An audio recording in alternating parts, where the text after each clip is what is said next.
besties. I hope you guys are good. Welcome back to the channel. For those of you who are new, my name is Zan Mantsho. To my returning subscribers, welcome back.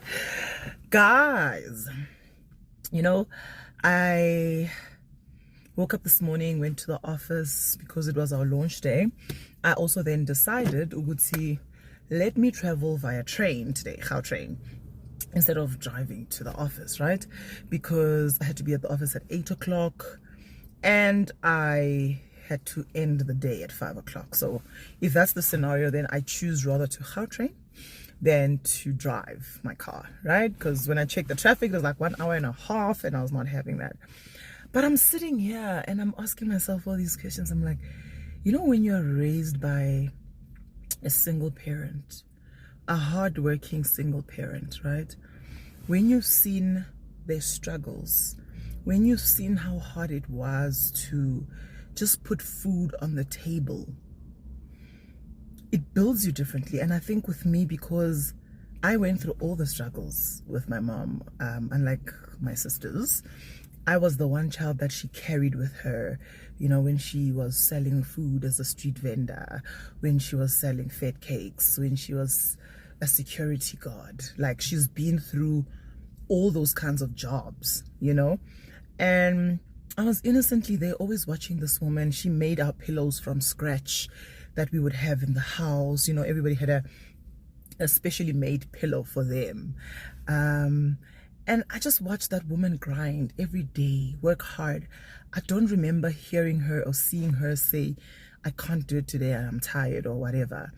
And as a result, it has made me my mom. As a result, right? I don't know how to spoil myself. I don't know how to take time out. I don't know how to relax. And the sole reason for that is I'm scared.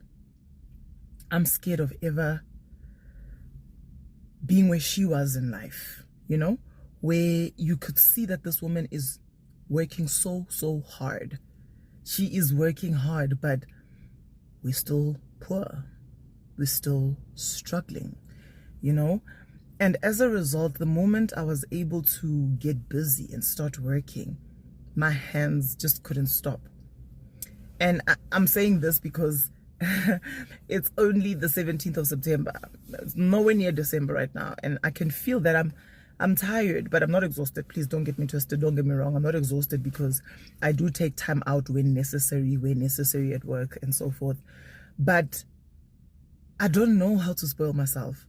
I don't know how to take money and say, this is just me, I'm going all out, because I'm always anticipating when we're going to be in a certain situation, and I must always be the backup. I must always have, in case of this, I must have that in case of this. Like, my biggest fear is working and having nothing. So I work 10 times harder to have something. But watching her struggle today just reminded me, and I think I'm sharing this with you guys because I was asking myself, I'm like, girl, when do you switch off?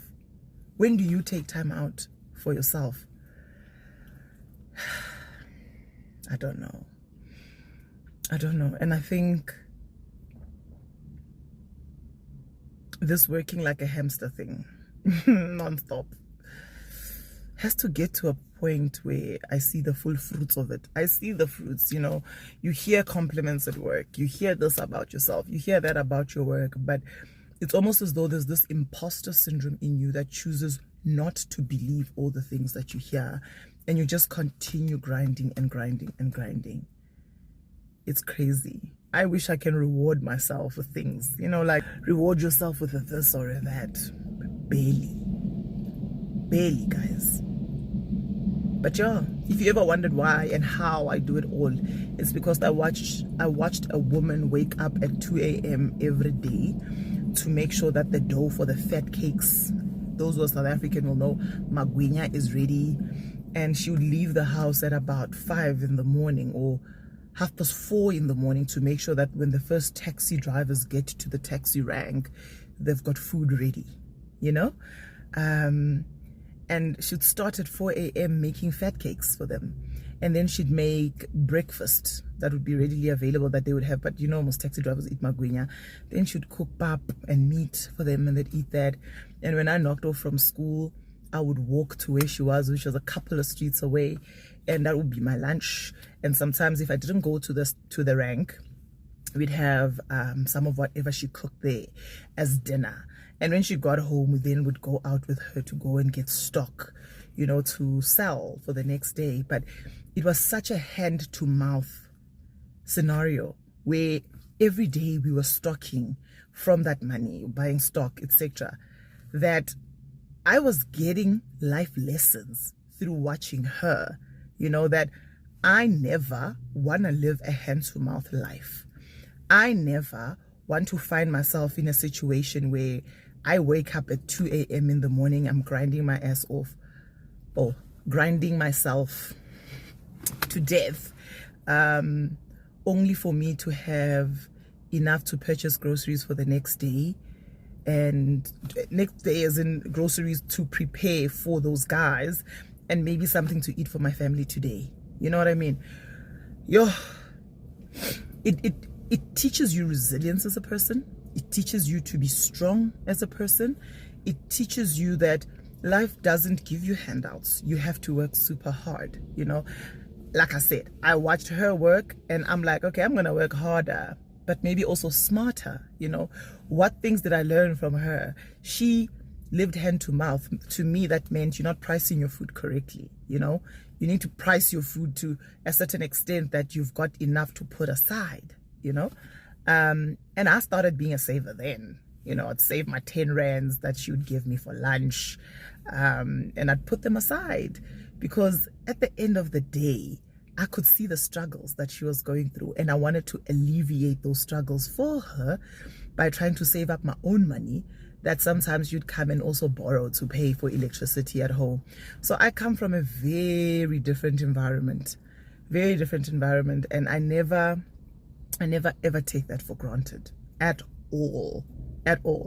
And even through everything that I go through, I still try my level best to be absolutely positive about life and never let whatever circumstances and situations that have happened to me tear me down or take me back, you know, backwards. I get over stuff really quickly. And I try my best to also go for counseling, because my getting over stuff, I don't want to brush it under the carpet and it materializing as a cancer or a disease of sort. Because you find people sick sometimes and you can't identify exactly what the issue is. Meanwhile, you are harboring things you went through in life, trauma that is built up into your body that has led you to being ill. Then you find doctors unable to diagnose that. You know what I mean? So I try my level best to deal with stuff, and anybody who's been around me in person will tell you this one thing is true, right? If there's something you've done that has not made me happy, you best believe you'll know about it. How you take it then is totally up to you, because me, I'm going to tell you, listen, I don't like what you did, and this is how it made me feel. And that's why I lose friends. I lose friends because I'm an honest person. I'll tell you straight up if I don't like something. And I think, this conversation, I don't know where it came from. I really don't know where it came from, but it was just me walking down here and I'm thinking of everything I still need to do for today. Né? So today, obviously, I slept at midnight because I was busy with a dress for a client. I woke up in the morning, 5:30. Got ready for work, went to work. We had an event we were launching today. After doing that entire event, we still then had to go summarize what the launch was about, send it through. We had to go for technical training. From that technical training, I got to the Gautrain station, drove back got back to the Gautrain station where I'm supposed to be. And then I got a request that I need to be at Metro FM. And I'm sitting here, I'm like, Metro FM. After Metro FM, there's still some dresses that I need to complete and make sure that they're correct and so forth. So it is a lot on my plate. And I'm just reminded why I'm like this. That's where this conversation stems from. Why am I built the way I'm built is because of the type of woman who raised me. She is resilient. And I still say she is resilient because my mom is turning 70 this year. 70 in a few weeks' time. But when I look at how strong she still is, as much as she's sickly now, you know, she's always coughing and so forth. And I realized through her that a lot of the things that are bothering her, when the doctor was checking, the doctor literally said to my mom that a lot of her illness are from trauma that she hasn't dealt with, or underlying issues that she has that have manifested physically and made her sick. So yeah, she's a strong woman. She is absolutely a strong woman. And I feel like if you've watched my there's one video I have here where I talk about amaphuphetha wafani makufezeke lakho ungangibukeli phansi nami ngizoba mnandi makufezeke lami. Why that particular song is, I've prayed to God for the longest of time to keep her for me, because I've wanted to Zanele emotional. I feel like that's the only topic that gets me emotional, talking about my mom. Yeah, so my dream for her has always been, do I have something to wipe? Okay, I don't. Sorry guys. I feel like my dream has always been to try and make her life as comfortable as possible, because I've witnessed her struggles. You know what I mean? I've witnessed her struggles that she still goes through till today. And that's why building the house has been so important to me. And just getting her to that comfortable place has been so important to me, because I've watched how she struggled to get to where I am, if I should put it that way. Not to where she is, because she's not where she'd like to be as a person. Oh, no, nothing in the car. Okay, besties, we need to invest in tissues in the car. Girls should not be driving cars that don't have tissues in them, because we need to always be cutesy and mindful. Yeah, so I think most of my efforts have not even been more about me. They've been always about her, to get her to that level that she needs to be at, you know. And we're still not there yet. And I think that's how I measure success for me, which is wild, right? I measure my success through how comfortable my mom is, how comfortable my kids are. Those are the people I put first above everything in my life. And I think this year was the first time where I've decided to take small steps into looking after myself by doing my DIYs in my own house, to make myself feel like I am worthy, pour into my own cup, just by fixing little things that have made my space feel like a little bit or somewhat of a paradise, you know? I don't know what the lesson is here, bestie. I don't know. Are we gonna call it a venting? Are we gonna I don't know what to even call this little rant of mine. I'd like to have it with a vlog, but clearly there's not gonna be a vlog that's gonna come out of this. But just thoughts that I'm having, you know, that sometimes people see something as black text.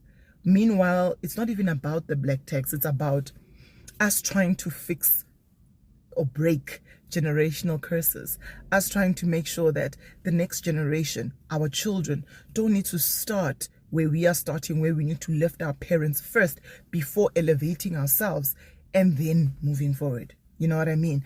So it's really just a matter of sometimes looking after your family is not black text, but it's serving God himself. Because how else do you serve God? But without really showing that what he has given you is something that you can bless others with. I don't know. Maybe it's the black mentality of wealth, you know, where you're like, hey, I still need to make sure that home is fine first before I move forward. And that's just how some of us are built, you know. But yeah, hope you guys are good.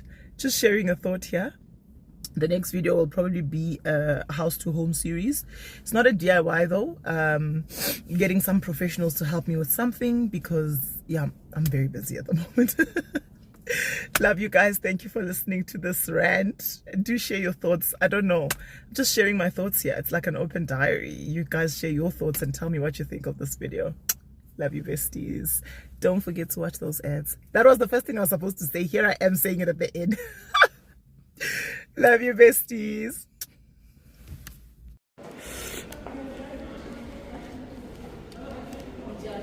Kanunjani, mommy? Yeah.